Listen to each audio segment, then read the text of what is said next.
Hello friends, मैं आपका दोस्त डॉक्टर सुनील कुमार और आप देख रहे हैं डॉक्टर कुमार एजुकेशन क्लिनिक। यदि अभी तक आपने चैनल नहीं सब्सक्राइब किया है तो चैनल को सब्सक्राइब करिए। ये एक साइंटिफिक चैनल है जिसमें हम क्लिनिकल बेस्ड जो प्रोटोकॉल है, डेटाबेस इंफॉर्मेशन आपको देते हैं। तो ये ज़रूरी है कि आप चैनल को सब्सक्राइब करें और फ्रेंड्स के साथ शेयर करें। एजुकेटेड सोसाइटी के लिए और हेल्थ कॉन्शियस होने के लिए सबसे पहली आवश्यकता है कि लोगों के पास नॉलेज हो, अवेयरनेस हो। तो ये बहुत ज़रूरी है। तो और ये आपकी तरफ से एक मोटिवेशन होगा हमारे लिए। तो आज हम बात करेंगे कि एलर्जिक फंगस क्या होता है।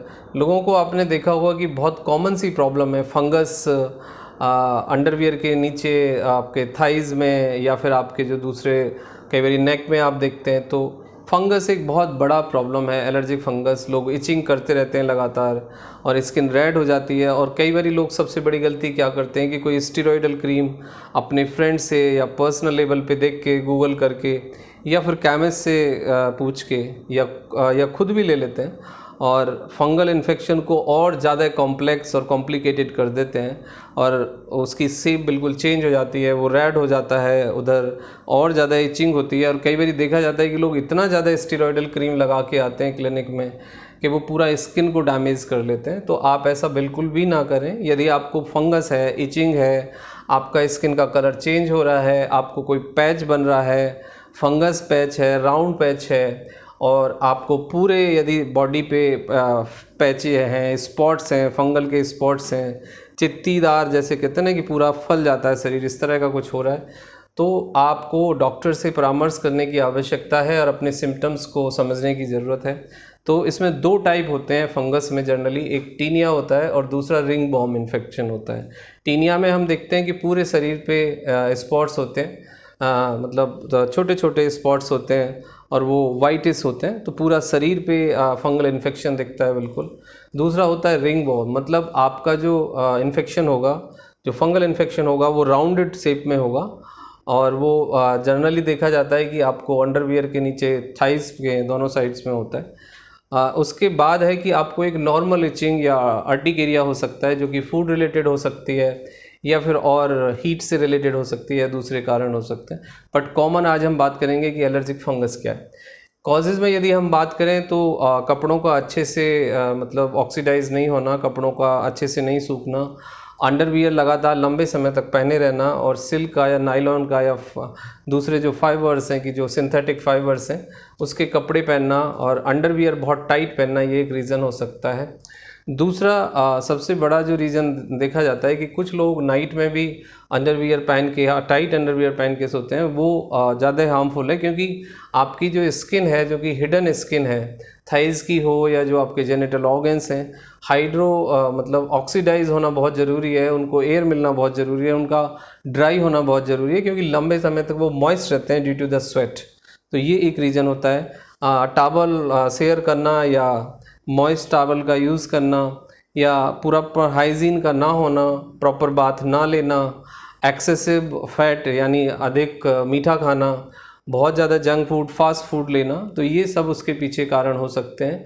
या फिर पेट के जो वॉर्म्स कई बार देखा जाता है, जो रिंग वॉर्म इन्फेक्शंस होते हैं, पेट के जो कीड़े होते हैं, वॉर्म्स होते हैं, उसके कारण भी ये कई बारी कॉम्प्लिकेटेड हो जाता है, एग्रीवेट हो जाता है। इसके बाद आता है कि इसके सिम्टम्स क्या हैं। आपको इचिंग होगी, रेडनेस होगा, और आपको मतलब कई बार देखा जाता है कि पेन भी होता है और कई बार इन्फ्लामेशन भी आ जाता है। तो ये सब उसके सिम्टम्स होंगे। इसको ट्रीट करने का क्या तरीका है? ट्रीटमेंट में सबसे पहले है कि आप फूड के लेवल पे प्रिजर्वेटिव, जंक फूड और बहुत ज़्यादा यदि आप सॉफ्ट ड्रिंक या हार्ड ड्रिंक लेते हैं तो वो बंद कर दें, प्लस स्वीट्स यानी मीठा कुछ दिन के लिए आप ड्रॉप करें, तो उससे आपकी हीलिंग फास्टर होगी और आपका इन्फेक्शन कॉम्प्लिकेटेड नहीं होगा। दूसरा है कि मेडिकल ट्रीटमेंट क्या है, मेडिसिन मैनेजमेंट क्या है। आपको एलर्जिक फंगस के लिए मेडिसिन ट्रीटमेंट पे जाना ही पड़ेगा। यदि आपको टीनिया है, यानी पूरे शरीर पे यदि आपको फंगस पैच है, तो आपको 1 से 3 महीने एंटी फंगल टैबलेट लेनी होगी, जिसमें फ्लू का नोजोल 1 टैबलेट इन अ वीक आप ले सकते हैं, या इंट्रोकोनाजोल 1 कैप्सूल डेली 1 to 3 मंथ्स आप लेंगे।